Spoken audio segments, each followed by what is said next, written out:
tell you a story right now. The story is about a man who I know, and this man grew up in an abusive environment, an environment dissimilar in some ways from the defendant's. This man grew up in a home where his father beat him constantly, and he beat his mother as well. And when this man was 12 years old, his mother died. He was left in the home, and the only adult was his father, who beat him all the time. His older sisters tried to look after him, but they wanted out of the house too, and so they did what women often do.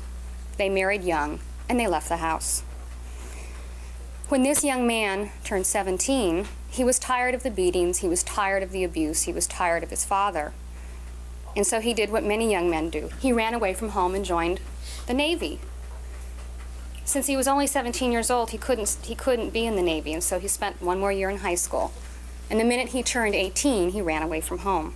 He went back very rarely to see this father of his, and over the years he became a naval officer and then left the Navy and spent 35 years in the Navy Reserves. 35 years after he left home, his father was dying. He was an old man. He was still a nasty man, but he was an old man. And he called for his son, and he asked his son to come to him. "Please come to me, son. I'm dying. I want to make peace with you." And the son said, "No, I won't. Not after the way you treated me." The man that I described to you in my opening remarks, the man who ran away from home, the man who would not go to his father's bedside, the man who made something of his life in spite of the abuse, that man was my father. Thank you. Are we all free now to discuss Mrs. Bozanich's father's abuse? What are you talking about? I understand Mrs. Bozanich argued today her life history. What does that have to do with your case? Well, I don't even know what it had to do with their case. Well, but let's focus on your case then and not worry about what happened with the other jury.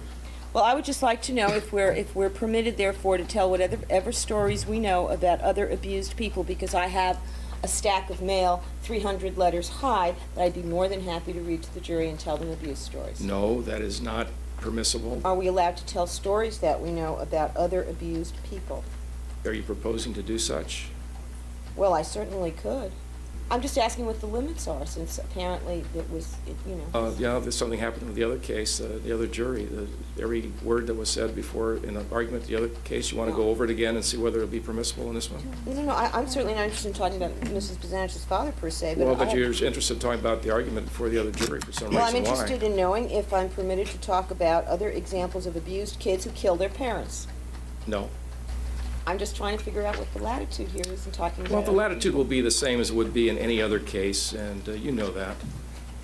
Well, I don't know that. Yes, you do.